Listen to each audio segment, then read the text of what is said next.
everyone has their this, right? Everyone has had their this, or everyone has their this. In your mind, answer that question. What is your this? What is it? What is this that you need to get through? What is this that's weighing on your mind? I have a belief that basically everyone that walks through the doors of church on Sunday morning is dealing with some sort of this. And that might be a hurt, that might be a pain point, that might be a worry. They might just realize their need for a Savior. But generally, people don't come to church unless there's food or they're hurting. And I think that's so important for us to keep in front of us because there's those of us that have been Christians for years, and church is a part of the spiritual disciplines that we practice, this gathering of the community that we come together with. But most people walk through the doors of the church with a hurt, with some sort of baggage, with some sort of heavy something weighing on their shoulders. And we hope that we would meet God in this place. This might not be heavy right now. This might be something that happened a long time ago and you're still dealing with some residual things. Or this might have you on the verge of tears sitting in your seat today. This might have just started this morning, or you might be years into your this. This can be financial.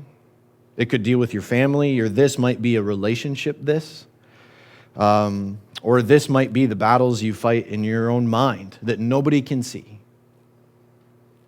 This could be your fault, or this could be something that has just completely and 100% been nothing to do with you or your actions. This is a mess, though.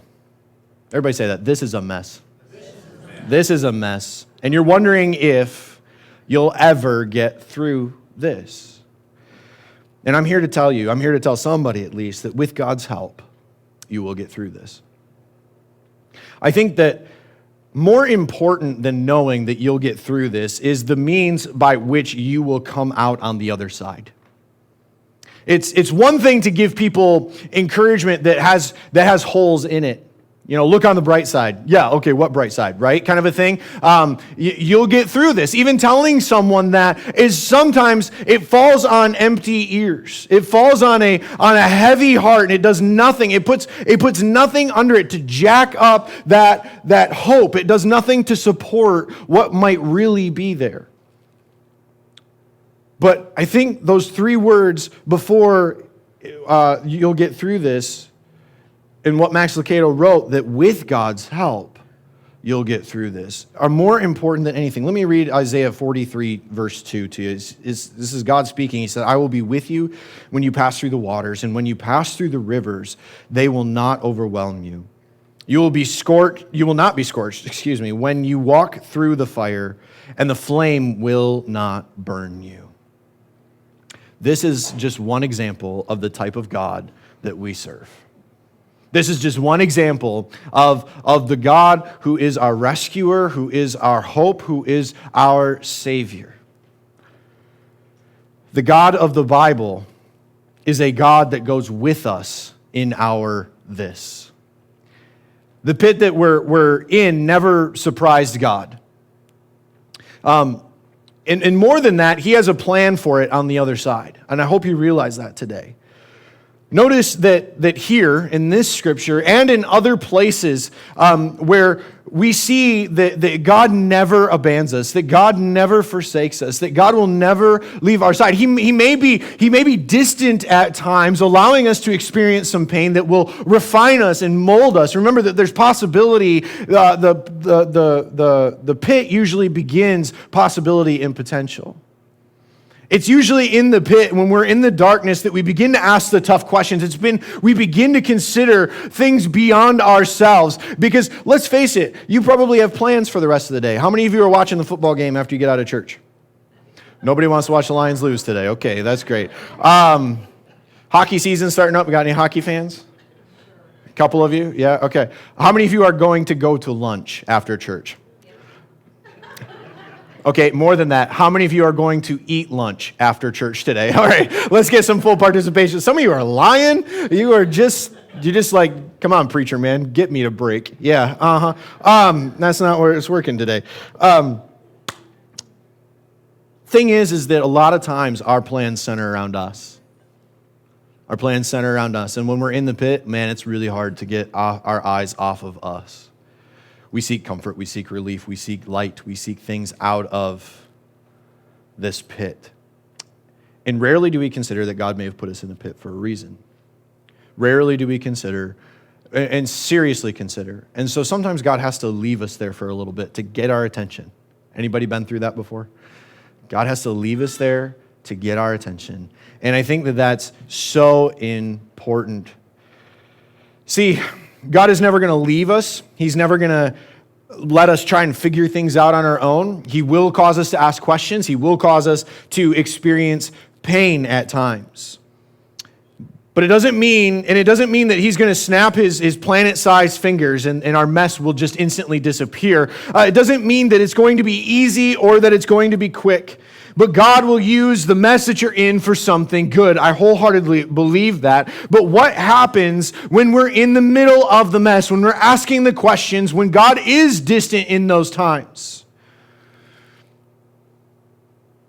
You know, when you're thinking, where is God? And we've all asked the question, why isn't God fixing this? Why isn't he changing this? And if you dwell on those thoughts, you start thinking, well, if he's not going to do anything about this, then I am. Everybody go, ooh. That's bad news. How many of you, be honest, how many of you have thought that? If God's not going to do anything about this, I'm going to figure it out on my own. And that comes out in ways of saying, I'm losing my faith in God because he's not doing anything about it. So I'm going to take back trust, and I'm going to trust myself over I trust the Creator. That's where it gets dangerous. When things get difficult and there seems to be no movement, we get a little, well, let's be frank, we get a little stupid, right? Anybody ever gotten a little stupid? How about a lot stupid? Okay, there we go. That hands went farther up in that one. All right. I'm glad we're on the same page because this is important. Listen, you've heard this before. Stupid won't fix stupid, right? Say it. Now, be polite, but look at somebody next to you and tell them that.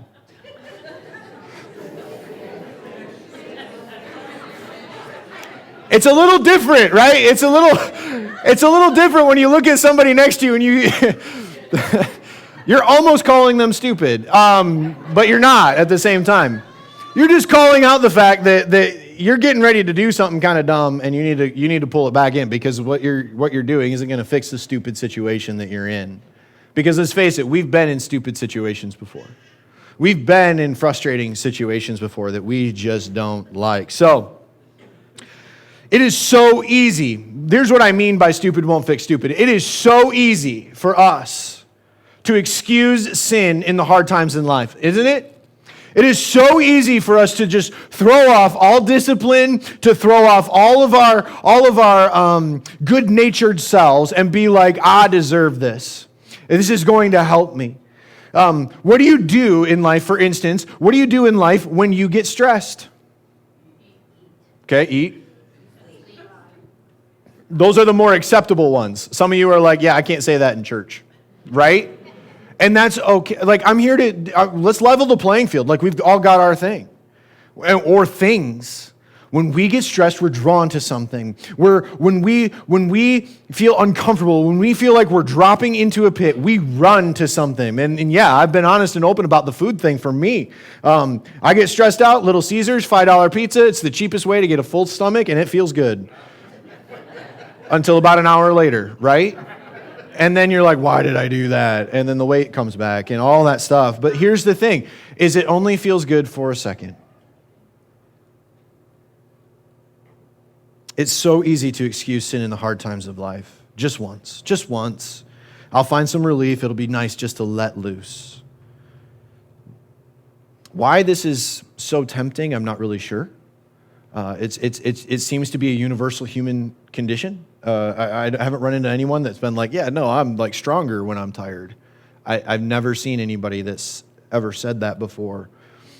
But we do know from experience that this tends to be true. You are tempted most when you are weak. You are tempted most when you are hurting. When you're feeling alone, you are tempted the most when you're looking for relief from your this, whatever this is. And it's so easy to give into the temptation doing something that you might consider stupid had the circumstances been a little bit different. Haven't you ever done that before? It comes out in the, what was I thinking statement. When you look at your kid and you're like, what were you thinking? Kind of a thing. And they were like, I don't really know. I got caught up in, and it just happened. 1 Peter 5:8 says, be sober-minded, be alert. Your adversary, the devil, is prowling around like a roaring lion looking for anyone he can devour. When a lion goes after a herd of gazelles, which gazelle does the lion target? The weak one, the slow one, the injured one, right? Why? It's a lot easier to catch that one. The lion goes after the slow or the hurt. And God is telling us that our adversary, the devil, is no different.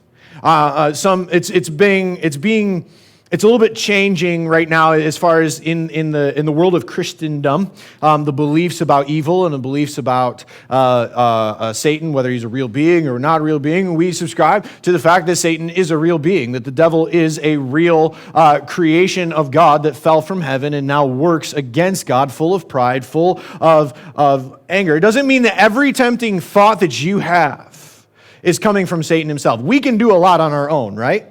We can talk ourselves into a lot of different things. So don't ever say the devil made me do it, especially if you just eat a whole pack of Oreos, because we all said food. The devil didn't make you do that. You did that all on your own. Okay, and I don't believe that he has to be involved in the some of the things in our lives, but here's the thing, is that there is a working against us. There are spiritual forces working against us. And when you're slow, when you're hurt, when you're weak, that's when the roars stop. And he sneaks right up beside you. And he pounces. Right? I was watching my cat, Frank. We call him Frank. Frankie Franker. Weird, I know. But you do weird things with your cats. I was outside, and he saw a chipmunk. You know what he did? He got down. He was meowing at me like the second before. He was like, love me, all that weird stuff. But as soon as he saw that thing, he crouched down, and he started sneaking. Super quiet. And watched a chipmunk play over there. And he jumped. And luckily, the thing was super fast, and it just ran up the tree. And he was just like, oh. And then he came back over and started meowing and rubbing up against my leg like cats do, right? It's when we're weak, it's when we're hurt, it's when we're tired, that the roars stop. You don't hear him coming, and he's getting ready to pounce. So, we've been talking about Joseph for the last couple of weeks. This is a guy that God wrote about in the book of Genesis. And we haven't gotten very far into the story yet. But I want to give you a quick recap of what's going on, because he's right in this situation. What we're going to see today is that Satan's getting ready to pounce on him. But let me give you a recap. Joseph had 11 brothers. His dad favored him above all of them. And they hated him for it. His brothers literally hated him for it. They couldn't speak nicely to him, is what the Bible says. They couldn't even grin and bare their teeth and be like, hey, kind of a thing. So one day, 60 miles from home, Joseph's brothers threw him in a pit. They wanted to kill him, but instead they saw an opportunity to make some money. So they sold him into slavery, which ended up, it landed him in Egypt. Everything about his life changed in a matter of hours. And so we're going to pick up in Genesis 39:1. It says, now Joseph had been taken to Egypt. An Egyptian named Potiphar, an officer of Pharaoh and the captain of the guards, bought him from the Ishmaelites who had brought him there. Now, you can imagine that this is a super low point in Joseph's life. Can you imagine if somebody came and stripped you from your home and took you and chained you up and basically said, you're property now and you're going to do what we say. You have no rights. You have no freedoms. You need to ask when to use the bathroom, when to eat. You will eat what we give you. You have no freedom, choice whatsoever. How would you feel? I don't even think we can imagine that. I don't know that we can imagine that. And so he is dealing with what I would assume, the text doesn't say, but I would assume he's dealing with some anger issues. I'm sure he's dealing with some hurt, right? I'm sure that he's dealing with grief and loss, all in a matter of hours as he's heading to Egypt. And he's now nothing but property. He is to be used and abused, quite frankly. And he's in a mess, and one that we'd say he didn't really put himself in. At this point, there's no value to his life, and he's now a slave. And this is when the thoughts really start kicking in. When we feel that there is no value to our lives, when we feel like we are not contributing hardly anything to the world, or at the very least, we feel like nothing is going in our favor, we think, what have I got to lose? What have I got to lose? Nothing's going my way anyways. It just all seems worthless. So when we feel no worth and we run into a mess of circumstances, this is when we have to keep a level head. Should be a red flashing light in your brain saying, warning, warning, because this is about to take you deeper into the pit than what you really wanted to go.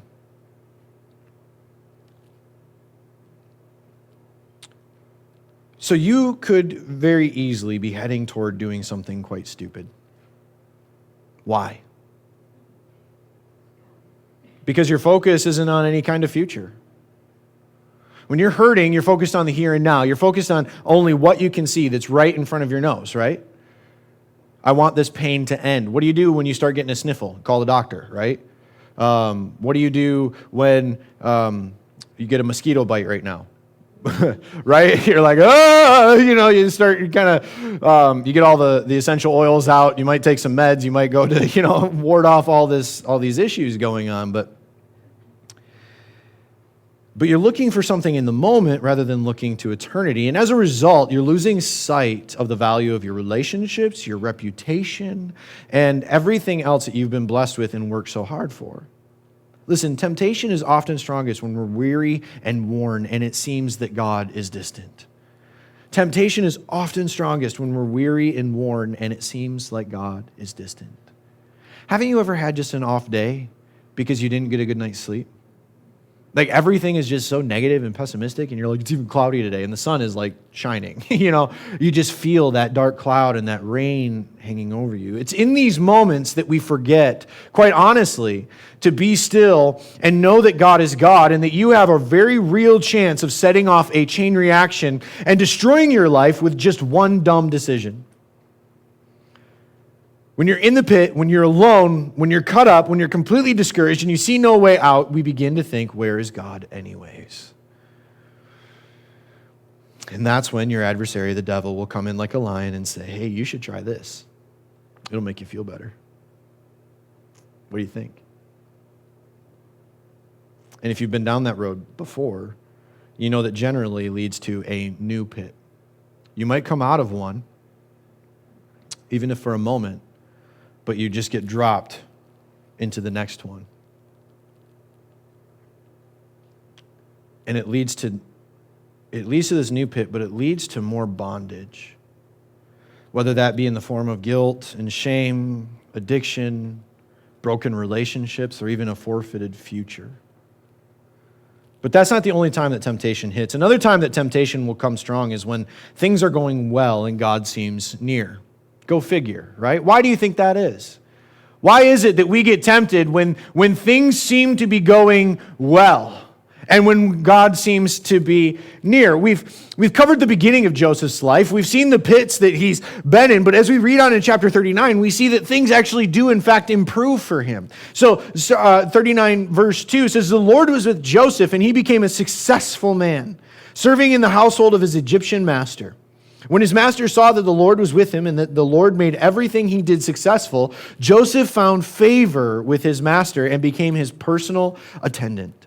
Potiphar also put him in charge of his household and placed all that he owned under his authority. You see, temptation will most definitely come when we're weary, when we're worn, and when God feels distant. But it will also come when you feel like God is doing amazing things in your life and everything is going great. Why? Because that's when we tend to relax and let our guard down. I like watching hockey, and sometimes what happens in hockey is a team will get too confident. They've gone up 3, 4, 5 points in the game, and they just start kind of relaxing and playing a little defense, and they're like, we got this in the bag. And then by the end of the game, it's like 7-5, and you're like, my team just lost. Why? Because they let their guard down. Sometimes when we think things are going the best in life is when problems around us are actually brewing. Sometimes when we relax, when we pull back on our disciplines, when we think we've got this in the bag and we just start coasting through life, that's when, number one, pride starts to rear its head in us. But then you also have this idea that you're not on alert anymore. What did the scripture we read earlier about the devil say? Be alert, be sober-minded. When we let our guard down, he's still on the prowl. He's still seeking to destroy.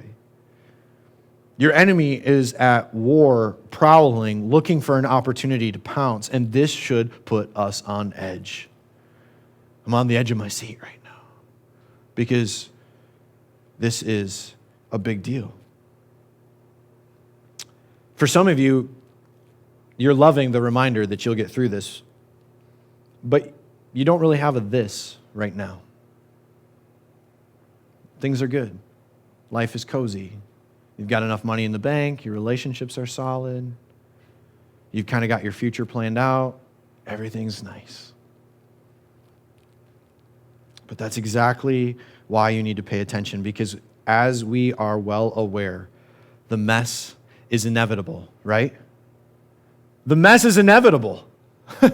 Think about it. There's always dishes to do. There's a car that will always need to be washed again. And the toilet is going to need to be scrubbed at some point.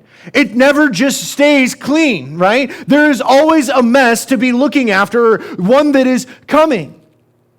You're either in a storm, coming out of a storm, or you're going into a storm. There is no permanent place of peace. God does not promise that following Jesus means our lives will be pretty. It actually means that he promises the opposite. We see this in John 16:33. Jesus himself, he says, I have told you these things so that in me you may have peace. Where do we find peace? In Jesus. Not in the circumstances, not in your plans, not in your comfort, not in your money, not in your house, not in your relationship, not in anything, but in Jesus. Because he says, you will have suffering in this world. He says, be courageous, though I have conquered the world. This is why we have peace in Jesus, because he has conquered the world. Temptation will come along when things are tough and when things feel like they're clicking along. But the trick is knowing the thoughts that lead from temptation to sin, that lead us into the pit. You know the things I'm talking about. Thoughts like, God's not taking care of me. Why should I worship him? God's not working according, usually our thought is, and not always, but usually our thought is, God's not making my plans work, so why should I follow him? And that gives us permission then to engage in behavior that we'd otherwise never consider as someone who is radically following Christ. Or you may have a thought that I'm weary, I'm tired, I'm worn out, and you know what? I deserve this. I've worked hard. I've earned this. It's only one time. It'll feel really good. It'll taste really good. Been there, done that, right? Is it ever only one time? No. Or the classic, everyone else is doing it. It must feel good, therefore it must be okay. Or nobody's going to know. Because, what happens in Vegas? It's terrible that we all know that, isn't it? You bunch of sinners. No, I'm kidding. No, but it's true. Our family used to go up north quite often. And there were times that we said, what happens up north stays up north, right? Nobody's going to know. That's what we think. Nobody's going to know. But shame, guilt, pregnancy, addiction, lies, all these things that you've got to deal with on the back end that could possibly happen. You don't have a lot of control over those things. And if you're at least a little bit concerned about honoring God, you should know that he always knows. He knows all, he sees all, he is God over all. And that's not meant to be a guilt trip, that's meant to just be a truth. And you know, the thing is about that, nobody's going to know. You're going to know. You're going to know. And it'll come out, even though you cover your tracks very well, it will still come out at some point. You may have a thought about this, about something that it's culturally acceptable. It's not okay if it's not a part of God's plan or a part of God's will.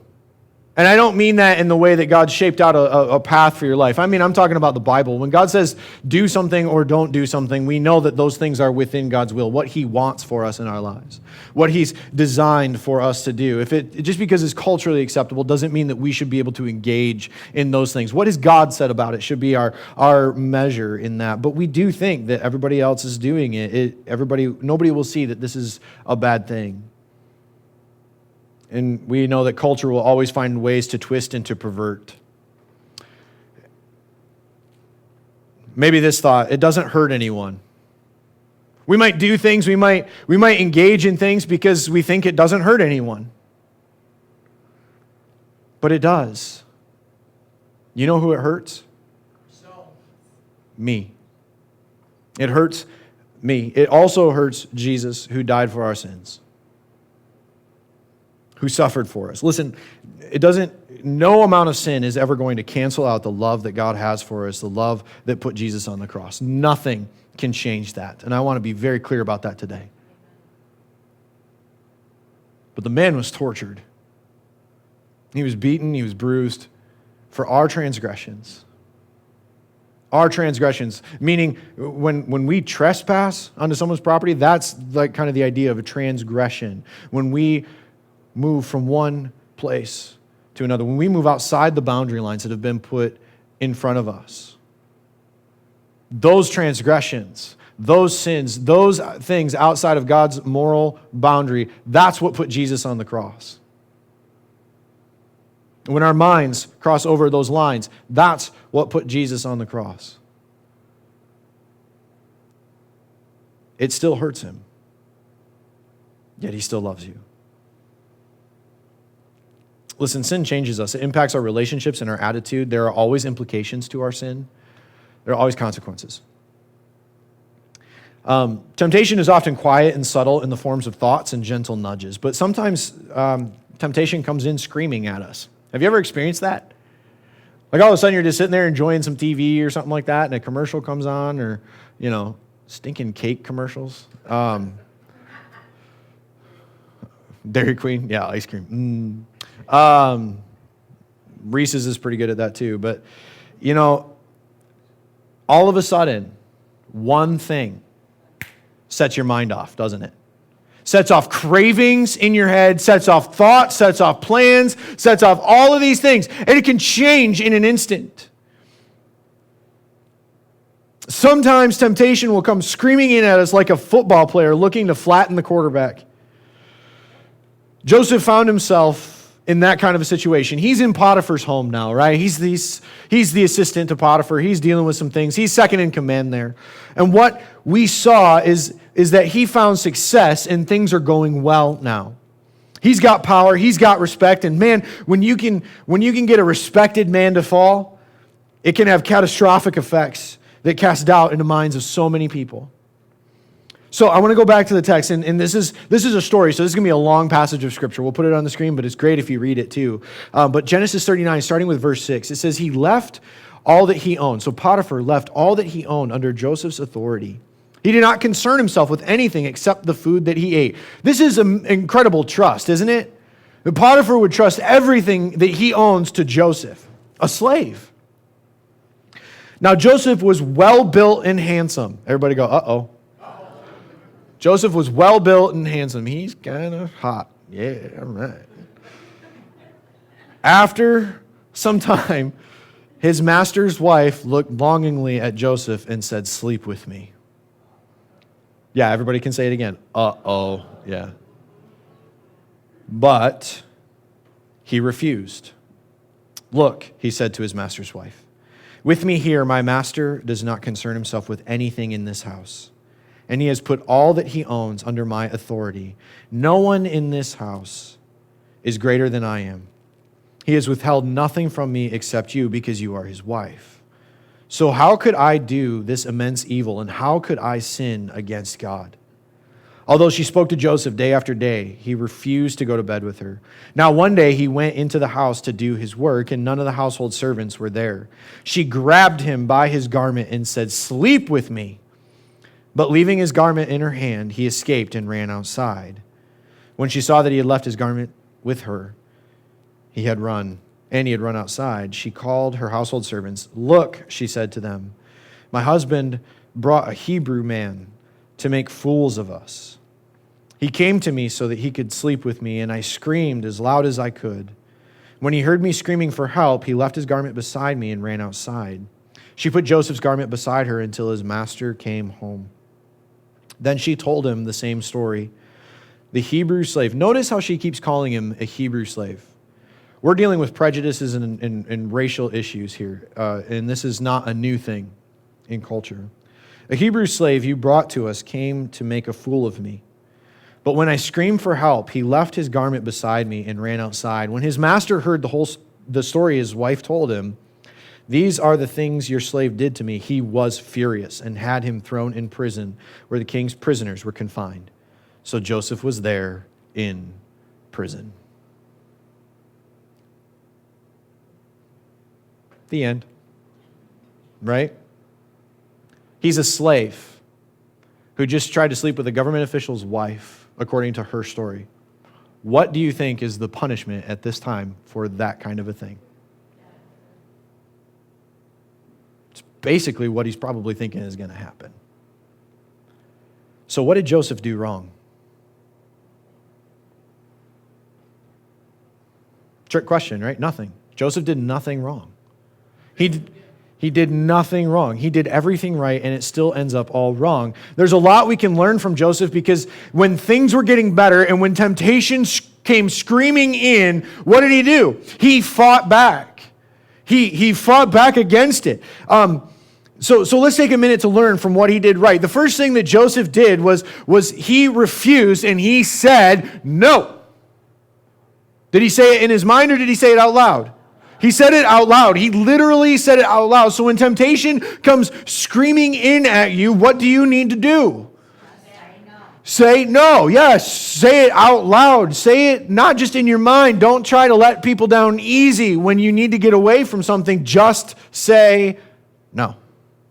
Right? Because we have a problem saying no. It's a great word. Some of us are afraid to use it, but we need to use it. And he had to say no again and again and again, day after day after day. And sometimes we need to as well. Say it out loud and don't give in. The second thing that we see Joseph do is consider what he had and what he could lose.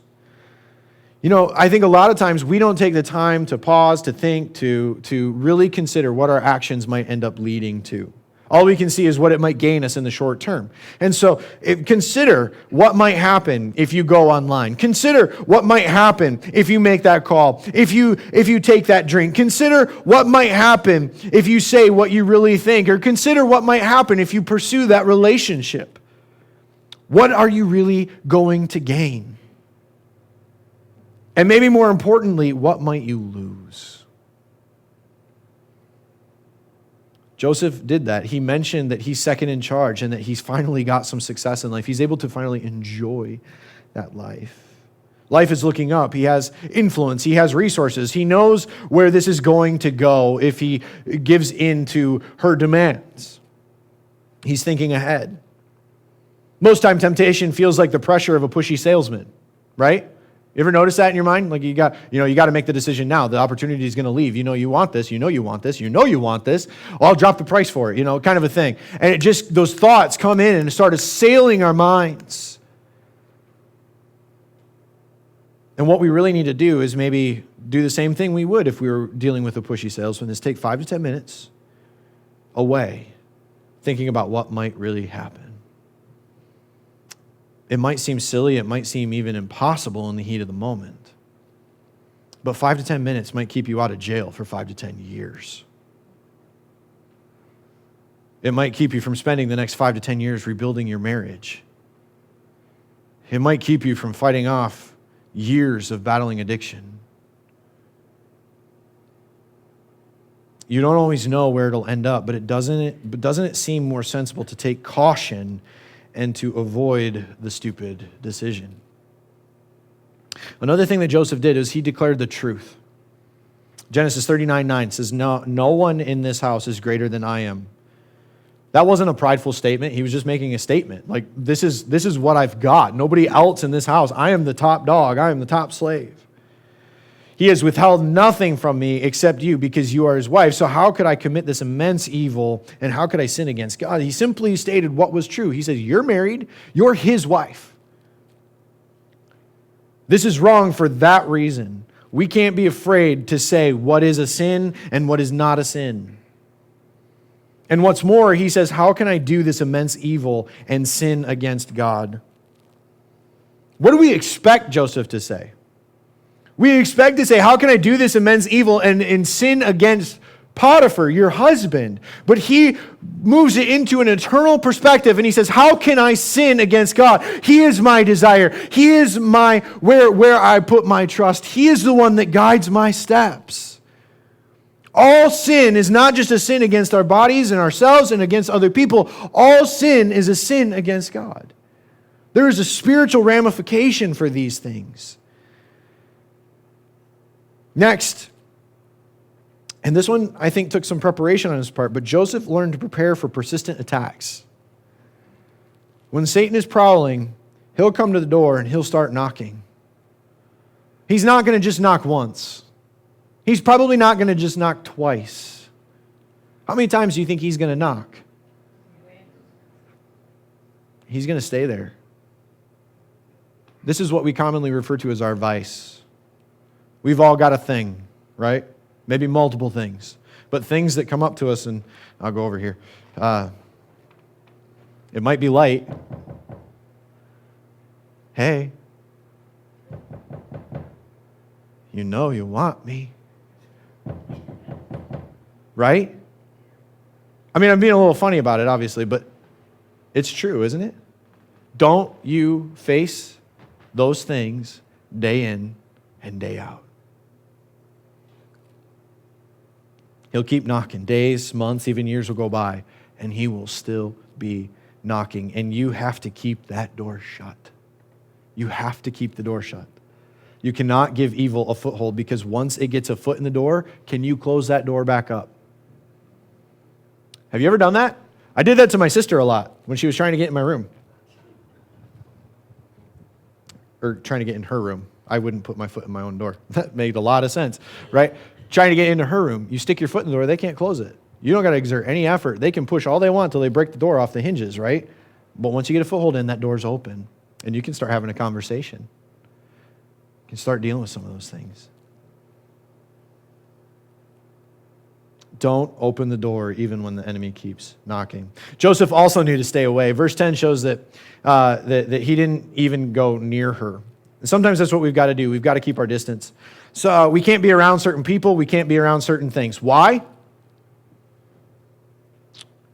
We got to admit that we simply can't handle it sometimes. We just simply can't handle it. We must do all that we can not to fall into sin. And finally, when Joseph knew sin was imminent, what did he do? He ran away. He got out of Dodge. He left. Sometimes that's what we've got to do too. We have to run for the door. And this is not cowardly. This is wise. Get out of the room. Because if you start thinking about it, you're in trouble. So let me ask you a question. Is it possible to do everything right, resist temptation, and flee from it, and things still turn out worse? Isn't that a bummer deal? It is just a stinky mess when that happens. And that's putting it lightly. Joseph did everything right, and he ended up in a worse situation. He was falsely accused, and his reputation was destroyed. Everything he had was stripped from him. Everybody say, again. Again. I mean, that's the thing. Everything was stripped away from him again. He's in prison, and now he's really in danger again of losing his life. Everything he had, gone. His life changed in a matter of hours again. But I want to show you this as we wrap up today. Genesis 39, 20 through 21, it says, and they had him thrown in prison where the king's prisoners were confined. So Joseph was there in prison, but, everybody say, but. That's a hopeful word in this situation. But the Lord was with Joseph. The Lord was with Joseph and extended kindness to him. He granted him favor with the prison warden. The Lord is still with Joseph. There is still hope. Now, if you're getting baptized, I'm going to have you guys, if you need to change, go ahead and go change right now, because we're almost done. But I want to tell you this. When temptation comes, remember that stupid won't fix stupid. Say it again. Stupid won't fix stupid. Yeah, absolutely. The situation may just be ridiculous. Would you agree with me that the situation that Joseph in is just ridiculous? There's probably even stronger words than that. This is a ridiculous situation, but the Lord is still with him. Remember that your situation might just be ridiculous. You might have landed somewhere by no fault of your own. You might feel horrible. You might feel worthless. You might feel rejected. You might feel abandoned, and you just want to do something to make it feel better. So the question ultimately becomes, what are you going to do? What are you going to do? You can choose to make a choice for the short-term relief. But I got to say, a lot of things we think will make us feel better don't. And you know that from experience. And often they'll start us down a path that we never wanted to go down.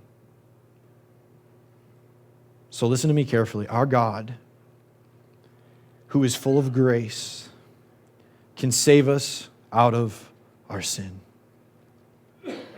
He can reweave that which was meant for evil into something so good and so glorious. But imagine what he could weave if we chose not to entertain that road.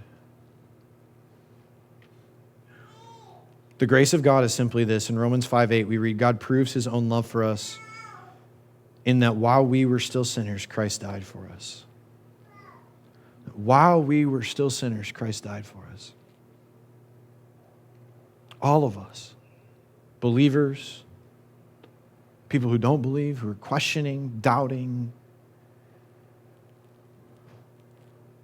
we're in a pit. Regardless of whether or not we're aware of it, we're in a pit. We've all chosen sin. Yet God doesn't wait for us to clean ourselves up. And this is the hope of the gospel, is that God didn't wait to choose you until you became righteous enough for him, because there's none that are righteous.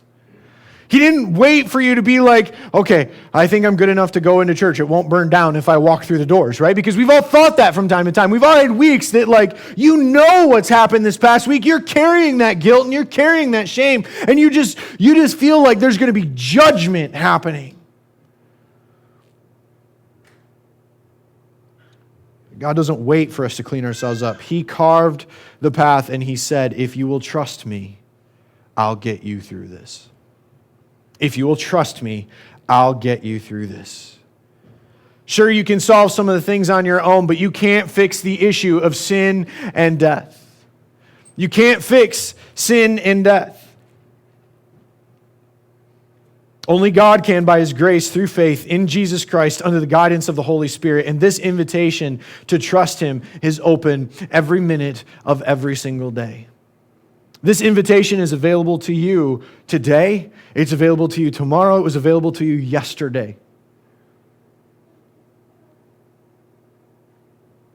If you're not sure how you're going to get through this, I want to tell you the pit is so much better when you have company.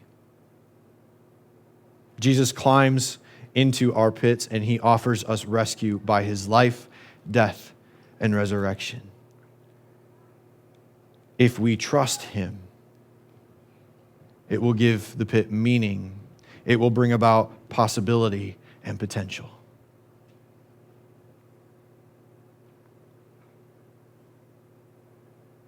Trust him, and you'll get through this. As I said earlier, if you're someone who has been on the fence about Jesus, if you've been struggling with whether or not to accept Christ, and today something has been laid on your heart, I want to just say that when we invite people up to be baptized today, you are more than welcome to join us. Just come right on up. For those of us that have been believers, sometimes we need to renew this commitment.